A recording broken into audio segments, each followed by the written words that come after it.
Assalamualaikum warahmatullahi wabarakatuh. Perkenalkan saya Gilang Farmadan NIM 11361. Di sini saya akan menjelaskan tentang skala Likert. Pengertian skala Likert dan menggunakannya. Skala Likert atau Likert scale adalah skala penelitian yang digunakan untuk mengukur sikap dan pendapat. Dengan skala Likert ini, responden diminta untuk melengkapi kuesioner yang mengharuskan mereka untuk menunjukkan tingkat persetujuannya terhadap serangkaian pertanyaan. Pertanyaan atau pernyataan yang digunakan dalam penelitian ini biasanya disebut dengan variabel penelitian dan ditetapkan secara spesifik oleh peneliti. Nah, berikut contoh skala Likert dalam kuesioner. Di sini ada dampak media sosial. Ada pertanyaan 36 pertanyaan. Ada 36 pertanyaan yang akan dijawab oleh 36 responden. Nah, ini buat hasilnya. Ada 36 responden. Nah, ini hasilnya. Untuk tingkat persetujuan yang ada di dalam skala Likert ini terdiri dari 5 pilihan skala yang mempunyai gradasi dari sangat setuju hingga sangat tidak setuju. 5 pilihan tersebut diantaranya adalah sangat setuju, setuju, ragu-ragu, tidak setuju, sangat tidak setuju. Untuk menerjemahkan hasil skala Likert ini adalah dengan analisis interval. Agar dapat dihitung dalam bentuk kuantitatif, jawaban-jawaban dari responden tersebut dapat diberi bobot nilai atau skor Likert seperti di bawah ini. Sangat setuju diberi nilai 1, setuju diberi nilai 2, ragu-ragu diberi nilai 3, tidak setuju diberi nilai 4, sangat tidak setuju diberi nilai 5. Total skala Likert dapat dilihat dari perhitungan menggunakan rumus berikut. Nah, untuk menghitung total pilihan responden itu kita menggunakan rumus CONIF, terus diblok seluruh jawaban responden, kemudian diisi kriterianya. Kriteria dari penilaian. Nah, untuk menguji jawaban kita bisa menggunakan Fn plus F4. Nah, ini kemudian dikopikan ke bawah. Terus untuk yang setuju disesuaikan dengan nilai atau skor Likert. Kalau misal sangat setuju berarti menggunakan skor Likert 1, terus setuju menggunakan skor Likert 2 dan seterusnya. Untuk total skala Likert, ini cara menghitungnya yaitu jumlah responden total ini dikali dengan nilai skor. Jadi kalau misal yang sangat setuju ini 292 dikali 1 nilai skornya, kemudian yang bawahnya sampai sangat tidak setuju itu sama, tinggal menyesuaikan. Terus untuk skor maksimum itu jumlah responden dikali dengan skor tertinggi. Jadi total respondennya dikali dengan nilai yang tertinggi yaitu 5. Di sini pakai rumus. Terus untuk skor minimum itu jumlah responden dikali skor terendah, jadi 1296 dikali 1, dimana itu skor terendah dan menghasilkan jawaban ini.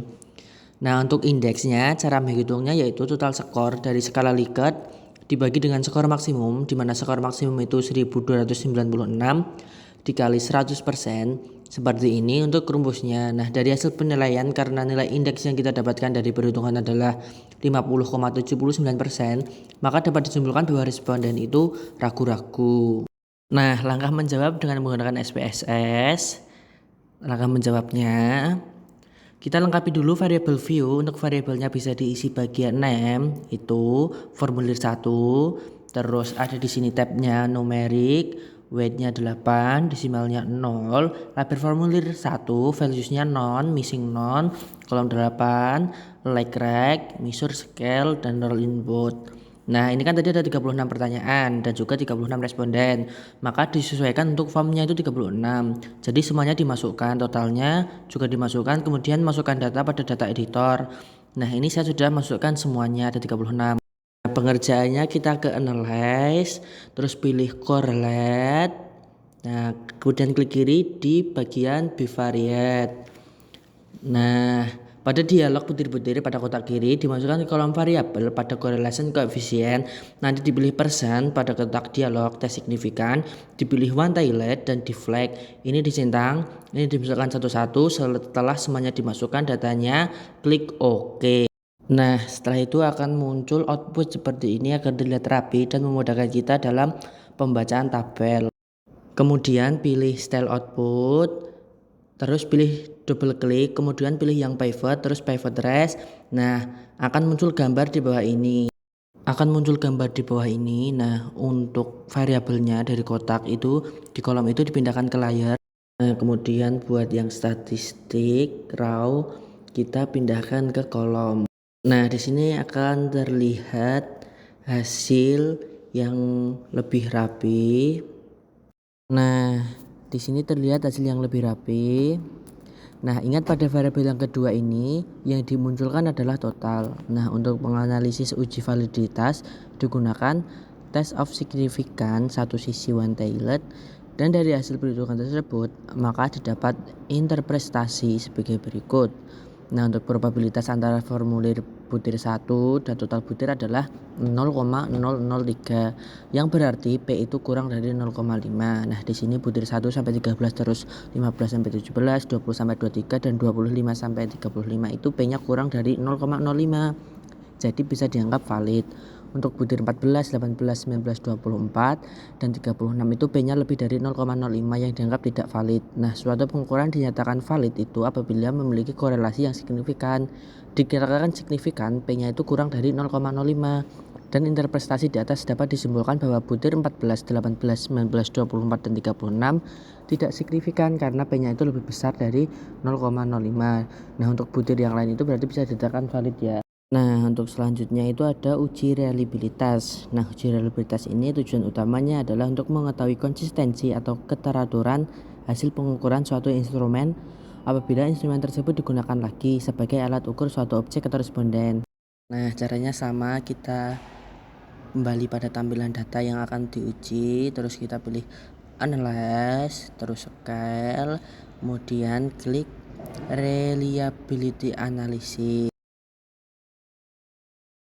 Nah, di sini kan muncul kotak dialog. Dimasukkan butir ke dalam box item semua ini. Setelah semua dimasukkan, klik OK. Nah, output SPSS akan menunjukkan responden yang diteliti pada uji coba kuesioner itu ada berjumlah 36 dan semua data yang ada tidak ada yang exclude atau dikeluarkan dari analisis karena semua dimasukkan 100%. Nah, untuk tabel reliability statistik nilai alfa kurang bits adalah 0,758 dengan jumlah pertanyaan 36 butir. Ini 37 karena satunya yang total. Nah, untuk R tabel untuk uji dua sisi pada tarif kepercayaan 90% atau signifikasi 5% dapat dicari berdasarkan jumlah responden oleh karena nilai alfa trend 0,758 maka kuesioner yang diuji memiliki tingkat reliabilitas yang erat karena ini nilainya 0,758. Terima kasih. Sekian dari saya. Wassalamualaikum warahmatullahi wabarakatuh.